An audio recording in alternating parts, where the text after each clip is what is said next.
असल्यामुळे जॉब वगैरे करता येत नाही. लहान मुले त्याच्यामुळे जॉब करता नाहीत का? दिवसभर आपल्याला त्यांच्याकडे लक्ष देता येत नाही, म्हणून हे सकाळी 9 पर्यंत ह्या टायमिंगमध्ये आपण. म्हणजे समोर ठाणे स्टेशन आहे. ताई तुमचं नाव काय? सुषमा सुर्वे. अच्छा. त्यामध्ये काय काय तुमच्याकडे? आपल्याकडे नाश्ता मिळतो, भाजी पोळी मिळते. नाश्त्यामध्ये पोळी, शिरा, उपमा, साबुदाणा. नाश्त्याचा व्यवसाय, उपमा, नॉन फूड बिझनेस. भाजी चपाती पण मिळते का? मग एवढं सगळं प्रिपरेशन तुम्ही स्वतःच का?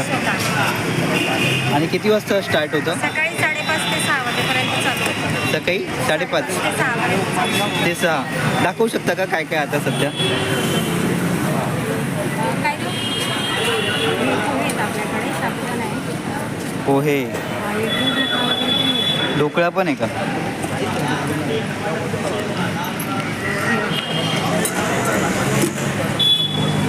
गरम गरम पोहे आहे मंडळी इथे. साबुदाण्याची खिचडी,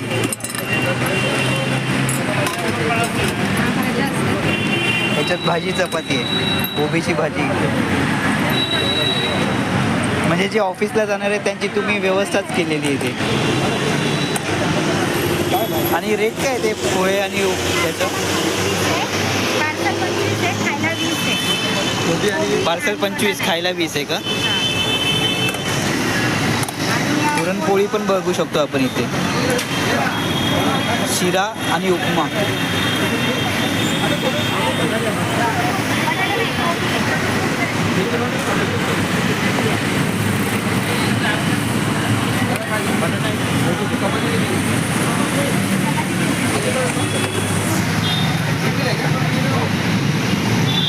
आणि भाजी चपाती कशी आहे? भाजी 20 रुपये आणि चपाती 6 रुपयाला एक आहे. 6 रुपयाला एक चपाती आणि भाजी 20 रुपये. 3 चपाती.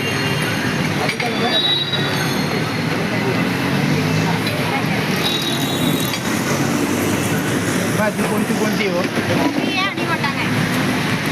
आता कधीपासून आहे स्टॉल आपला? 3 वर्ष. 3 वर्षापासून आहे का? फक्त आपण की फक्त व्यवसायच करता? जॉब करून व्यवसाय. अच्छा, छान.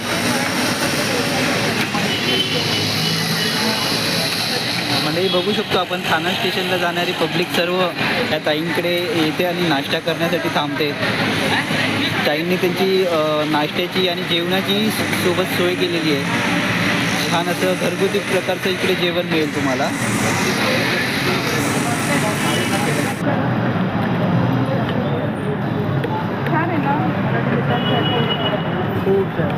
मराठी लोकांनी व्यवसाय करावा हाच उद्देश.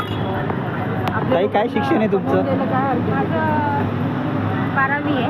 12वी आहे. अच्छा. पण लहान मुलं असल्यामुळे जॉब वगैरे करता येत नाही. लहान मुले त्याच्यामुळे जॉब करता नाहीत का? दिवसभर आपल्याला त्यांच्याकडे लक्ष देता येत नाही, म्हणून हे सकाळी 9 पर्यंत ह्या टायमिंगमध्ये आपण घेतो. 9 पर्यंत असतं. आणि सकाळी सुरुवात कधी होते? सकाळी आमची तर सकाळी पहाटे 6 पर्यंत होते. म्हणजे हे तुम्ही स्टॉल 6 वाजता लावता आणि मग बनवायला सुरुवात कधी करता? 4 वाजेपासून. 4 वाजता.